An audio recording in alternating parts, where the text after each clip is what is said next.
हरे कृष्णा, राधे राधे आप सभी को। ओम नमो भगवते वासुदेवाय। पूर्णिमा तिथि को हिंदू धर्म में धनदायक और संतानदायक इसका व्रत माना गया है। जो लोग पूरे विधि विधान से पूर्णिमा का व्रत करते हैं और पूर्णिमा के दिन चंद्रमा को अर्घ्य देते हैं, उन पर भगवान विष्णु और माता लक्ष्मी की विशेष कृपा बरसती है। पूर्णिमा की व्रत कथा पूर्णिमा के दिन जरूर सुनिएगा। द्वापर युग में एक समय की बात है कि यशोदा जी ने कृष्ण से कहा, हे कृष्ण, तुम सारे संसार के उत्पन्न करता, पोषण तथा उसके संहार करता हो। आज कोई ऐसा व्रत मुझसे कहो जिसके करने से मृत्यु लोक में स्त्रियों को विधवा होने का भय न रहे तथा यह व्रत सभी मनुष्यों की मनोकामना पूर्ण करने वाला हो। श्री कृष्ण कहने लगे, हे माता, तुमने अति सुंदर प्रश्न किया है। मैं तुमसे ऐसे व्रत को विस्तार पूर्वक कहता हूँ। सौभाग्य की प्राप्ति के लिए स्त्रियों को द्वादशतम अर्थात 32 पूर्णिमाओं का व्रत करना चाहिए। इस व्रत को करने से स्त्रियों को सौभाग्य संपत्ति मिलती है। यह व्रत अचल सौभाग्य को देने वाला और भगवान शंकर के प्रति मनुष्य मात्र की भक्ति को बढ़ाने वाला है। यशोदा जी कहने लगी कि हे श्री कृष्ण, सर्वप्रथम इस व्रत को मृत्यु लोक में किसने किया था, इसके विषय में विस्तार पूर्वक मुझसे कहो। श्री कृष्ण जी कहने लगे कि इस भूमंडल पर एक अत्यंत प्रसिद्ध राजा चंद्रहास से पालित अनेक प्रकार के रत्नों से परिपूर्ण कार्तिका नाम की एक नगरी थी। वहां धनेश्वर नाम का एक ब्राह्मण था और इसकी स्त्री अति सुशील रूपवती थी। दोनों ही उस नगरी में बड़े प्रेम से रहते थे। घर में धन धान्य आदि की कोई कमी नहीं थी। उनको एक बड़ा दुख था कि उनके कोई संतान नहीं थी, जिस वजह से वह बहुत दुखी थे। एक दिन एक बड़ा तपस्वी योगी उस नगरी में आया। वह योगी बाकी सभी घरों से भिक्षा मांगकर भोजन किया करता था, लेकिन उस ब्राह्मण के घर से भिक्षा नहीं मांगा करता था। एक दिन योगी गंगा किनारे भिक्षा मांगकर प्रेम पूर्वक खा रहा था कि धनेश्वर ने योगी को यह सब करते देख लिया। सब कार्य किस प्रकार से देख लिया। अपनी भिक्षा अनादर से दुखी होकर धनेश्वर योगी बोले, और सभी घरों से भिक्षा लेते हैं, परंतु आप मेरे घर से भिक्षा क्यों नहीं लेते? इसका कारण क्या है? योगी कहने लगा कि आपके धर्म हमें इस बात की आज्ञा नहीं देता है, क्योंकि अभी आप गृहस्थ जीवन में एक सुख से वंचित हैं। आपके घर संतान होने पर मैं आपके घर से भिक्षा स्वीकार कर लूँगा। उन्होंने कहा कि जिसे संतान नहीं है उसके घर से भिक्षा लेने से मेरे भी पतित हो जाने का भय है। धनेश्वर यह सब बात सुनकर बहुत दुखी हुआ और हाथ जोड़कर योगी के पैरों पर गिर पड़ा तथा दुखी मन से कहने लगा कि आप मुझे संतान प्राप्ति के उपाय बताएं। आप सर्वज्ञ हैं, मुझ पर अवश्य ही यह कृपा कीजिए। धन की मेरे घर में कोई कमी नहीं है, लेकिन मैं संतान न होने के कारण बहुत दुखी हूँ। आप मेरे इस दुख का हरण कीजिए। यह सुनकर योगी कहने लगे, तुम चंडी की आराधना करो। घर पहुंचकर उन्होंने यह सारी बात अपनी पत्नी को बताई और खुद वन में चला गया। वन में पहुंचकर उसने चंडी की आराधना की और उपवास किया। चंडी ने 16 दिन उसको सपने में दर्शन दिए और कहा कि हे धनेश्वर, जा तेरे पुत्र होगा, लेकिन उसकी आयु सिर्फ 16 वर्ष होगी। 16 वर्ष की आयु में उसकी मृत्यु हो जाएगी। अगर तुम दोनों स्त्री और पुरुष 32 पूर्णिमाओं का व्रत करोगे तो यह दीर्घायु हो जाएगा। जितनी तुम्हारी सामर्थ्य हो उतने आँचे के दिए जलाकर शिव जी का पूजन करना, लेकिन पूर्णमासी 32 ही होनी चाहिए। सुबह होते ही तुम्हें इस स्थान के पास एक आम का पेड़ दिखाई देगा। उस पर चढ़कर एक फल तोड़कर अपने घर चले जाना। अपनी स्त्री को इसके बारे में बताना। सुबह स्नान होने के बाद वह स्वच्छ होकर शंकर जी का ध्यान करके उस फल को खा ले, तब शंकर भगवान की कृपा से उसको गर्भ हो जाएगा। जब ब्राह्मण सुबह उठा तो उस स्थान पर आम का पेड़ दिखाई दिया और वह उससे फल तोड़ने के लिए चढ़ा, लेकिन पेड़ पर चढ़ नहीं पाया। यह देखकर उसे बड़ी चिंता हुई। उसने भगवान गणेश की उपासना की और कहा, दयानिधि अपने भक्तों के विघ्नों का नाश करके उनके मंगल कार्य को करने वाले, दुष्ट का नाश करने वाले, रिद्धि सिद्धि देने वाले, आप मुझे इतना बल दे कि मैं अपनी मनोकामना पूरी कर सकूं। इसके बाद वह पेड़ से फल तोड़कर अपनी पत्नी के पास पहुंचा। उसकी पत्नी ने अपने पति के कहे अनुसार इस फल को खा लिया और वह गर्भवती हो गई।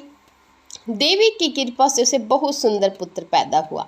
उसका नाम उन्होंने देवीदास रखा। माता पिता के हर्ष और शोक के साथ वह बालक बढ़ने लगा। भगवान की कृपा से बालक बहुत ही सुंदर था, सुशील और पढ़ाई लिखाई में भी बहुत निपुण था। दुर्गा जी के कथानुसार उसकी माता ने 32 पूर्णमासी का व्रत रखा। जैसे ही 16वां व्रत लगा, दोनों पति पत्नी बहुत दुखी हुए, कहीं उनके पुत्र की मृत्यु ना हो जाए। उन्होंने सोचा कि अगर उनके सामने यह सब हुआ तो वह कैसे देख पाएंगे। तभी उन्होंने देवीदास के मामा को बुलाया और 1 वर्ष के लिए देवीदास को काशी में पढ़ने के लिए भेज दिया। 1 वर्ष के बाद उसे वापस लेकर आ जाना। देवीदास अपने माता के साथ एक घोड़े पर सवार होकर चल दिया। उसके मामा को भी यह बात पता नहीं थी। दोनों पति पत्नी 32 पूर्णमासी का व्रत पूरा किया। दूसरी तरफ मामा और भांजा दोनों रात गुजारने के लिए रास्ते में एक गांव में रुके। उस दिन उस गांव में ब्राह्मण की कन्या का विवाह होने वाला था। जिस धर्मशाला में वर और बारात के बाकी लोग रुके हुए थे, उसी धर्मशाला में देवीदास और उसका मामा ठहर गए। उधर कन्या को तेल आदि चढ़ने के बाद जब लगन का समय आया तो वर की तबीयत खराब हो गई। वर के पिता ने अपने परिवार वालों से विचार विमर्श करके कहा कि यह देवीदास मेरे पुत्र जैसा ही है, मैं इसके साथ लगन करा दूंगा और बाद में बाकी सारे काम मेरे बेटे के साथ पूरे हो जाएंगे। ऐसा कहने के बाद वर के पिता देवीदास को मांगने के लिए उसके मामा के पास गए और उन्हें सारी बात बताई। मामा ने कहा कि कन्यादान में जो कुछ भी मिलेगा वो हमें दिया जाए। वर के पिता ने बात स्वीकार कर ली। इसके बाद देवीदास का विवाह कन्या के साथ संपन्न हो गया। इसके बाद वह अपनी पत्नी के साथ भोजन न कर सका और मन में विचार करने लगा कि न जाने यह किसकी पत्नी होगी। यह सोचकर उसकी आंखों में आंसू आ गए। तब वधू ने पूछा कि क्या बात है, आप उदास क्यों हो। तब उसने सारी बातें पत्नी को बता दी। तब कन्या कहने लगी, यह ब्रह्म विवाद के विपरीत है। आप ही मेरे पति हैं, मैं आपकी पत्नी रहूंगी, किसी अन्य की कभी नहीं। तब देवीदास ने कहा, ऐसा मत करिए क्योंकि मेरी आयु बहुत कम है, मेरी बात आपका क्या होगा। लेकिन उसकी पत्नी नहीं मानी और बोली, स्वामी आप भोजन कीजिए। दोनों रात में सोने के लिए चले गए। सुबह देवीदास ने पत्नी को 4 नगों से जड़ी एक अंगूठी दी और एक रुमाल दिया और बोला कि हे प्रिया, इसे लो और संकेत समझकर स्थिर चित हो जाओ। मेरे मरण और जीवन जानने के लिए एक पुष्प वाटिका बना लो, उसमें सुगंधित वाली एक नाव मल्लिका लगा लो। उसको प्रतिदिन जल से सींचा करे और आनंद के साथ खेलो कूदो। जिस समय और जिस दिन मेरा प्राणांत होगा उस दिन यह फूल सूख जाएंगे। जब यह फिर से हरे हो जाए तो जान लेना मैं जीवित हूँ। यह समझाकर वह वहाँ से चला गया। इसके बाद जब वर और बाकी बाराती मंडप में आए और कन्या ने उसे देखकर कहा कि ये मेरा पति नहीं है, मेरे पति वह हैं जिनके साथ रात में विवाद हुआ है, इसके साथ मेरा विवाद नहीं हुआ।